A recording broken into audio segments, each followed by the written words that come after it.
नमस्कार दोस्तों, बुरी तरह फंस चुकी थी दिल्ली की टीम, लेकिन फिर उसके बाद आया अक्षर पटेल और ऋषभ पंत का तूफान। और ऋषभ पंत ने आखिरी ओवर में ठोक डाले 31 रन और दिल्ली की टीम को पहुंचाया एक बड़े स्कोर तक। लेकिन फिर उसके बाद किलर मिलर का आया तूफान और इस रोमांचक मुकाबले में आखिरी ओवर में इस टीम ने जीत हासिल की। तो क्या है इस मुकाबले का पूरा हाईलाइट बताएंगे दोस्तों आपको हमारी इस वीडियो में। लेकिन दोस्तों, अगर आप ऋषभ पंत को एक बेहतरीन खिलाड़ी मानते हैं तो इस वीडियो को एक दिल से लाइक और चैनल को सब्सक्राइब कर लीजिएगा। दोस्तों, आज आईपीएल 2024 का 40वां मुकाबला गुजरात टाइटंस और दिल्ली की टीम के बीच खेला गया, जहां गुजरात टाइटंस ने टॉस जीतकर पहले गेंदबाजी करने का फैसला किया। वहीं पहले बल्लेबाजी करने उतरी दिल्ली कैपिटल्स की टीम की तरफ से पृथ्वी शॉ और जैक फ्रेशर ने पारी की शुरुआत की और जैक फ्रेशर ने आते ही ताबड़तोड़ अंदाज में दिल्ली की टीम को अच्छी शुरुआत दी, लेकिन वो ज्यादा देर क्रीज पर नहीं टिक पाए और केवल 14 गेंदों पर 23 रनों की ताबड़तोड़ पारी खेलकर वो आउट हो गए, और जिसमें उन्होंने 2 चौके और 2 छक्के लगाए। और दिल्ली की टीम को जैक फ्रेशर के रूप में 35 रन के स्कोर पर पहला झटका लगता है। और फिर उसके बाद पृथ्वी शॉ का साथ निभाने अक्षर पटेल आते हैं, लेकिन पृथ्वी शॉ भी ज्यादा देर क्रीज पर नहीं टिकते और 7 गेंदों पर 11 रन बनाकर आउट हो जाते हैं। और 36 रन के स्कोर पर पृथ्वी के रूप में दिल्ली को दूसरा झटका लगता है।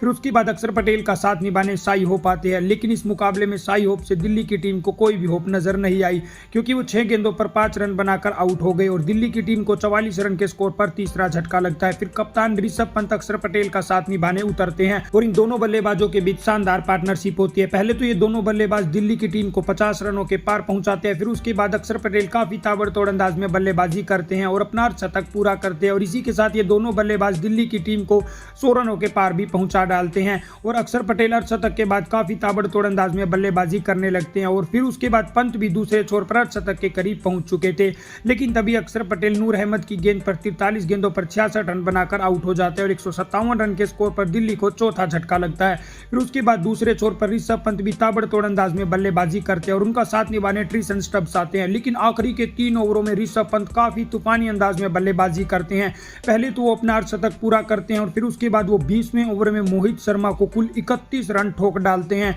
जिस वजह से दिल्ली की टीम 20 ओवर में 224 रन 4 विकेट के नुकसान पर बनाने में सफल रहती है। और ऋषभ पंत 43 गेंदों पर 88 रनों की नाबाद पारी खेलते हैं और ट्रीसन स्टब्स ने भी 7 गेंदों पर 26 रन बनाए। और वहीं गुजरात की टीम की तरफ से संदीप वॉरियर ने सबसे ज्यादा 3 विकेट चटकाए और जवाब में 225 रनों के लक्ष्य का पीछा करने उतरी गुजरात टाइटंस की टीम की तरफ से रिद्धिमान शाह और शुभमन गिल ने पारी की शुरुआत की। लेकिन इस मुकाबले में गुजरात की टीम की शुरुआत बेहद ही खराब रहती है, क्योंकि नॉर्थ जे आते ही अपने पहले ओवर में शुभमन गिल को 6 रन के स्कोर पर आउट करके गुजरात को 13 रन के स्कोर पर पहला झटका देते हैं। फिर उसके बाद रिद्धिमान शाह और साई सुदर्शन के बीच शानदार पार्टनरशिप होती है। साई सुदर्शन आज एक अलग ही अंदाज में बल्लेबाजी कर रहे थे। दूसरे छोर पर रिद्धिमान शाह ने भी शानदार बल्लेबाजी पावर प्ले में की और इन दोनों बल्लेबाजों ने पावर प्ले में गुजरात की टीम को एक अच्छे स्कोर तक पहुंचा डाला। और फिर उसके बाद रिद्धिमान शाह अपने अर्धशतक के करीब पहुंच रहे थे, लेकिन तभी कुलदीप यादव की गेंद पर वो 25 गेंदों पर 39 रन बनाकर आउट हो गए और 95 रन के स्कोर पर गुजरात को दूसरा झटका लगता है।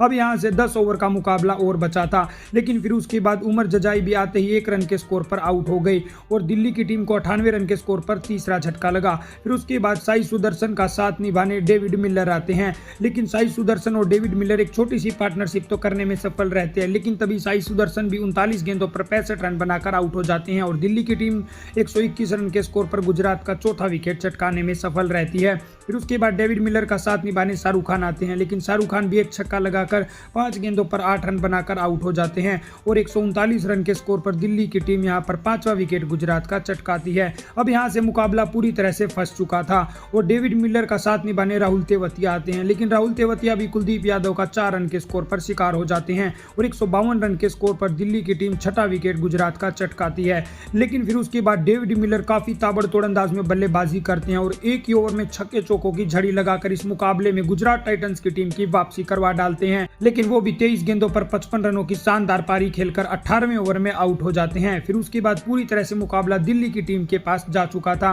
क्योंकि यहां से 11 गेंदों पर 32 रनों की गुजरात टाइटंस की टीम को जरूरत थी। क्रीज पर राशिद खान और साई किशोर बल्लेबाजी कर रहे थे और अंत में आकर इस रोमांचक मुकाबले में गुजरात टाइटंस की टीम दिल्ली के खिलाफ ये मुकाबला हार गई। तो दोस्तों, ऐसी ही क्रिकेट से जुड़ी सभी ताजा खबरों के लिए चैनल को सब्सक्राइब कर लीजिएगा।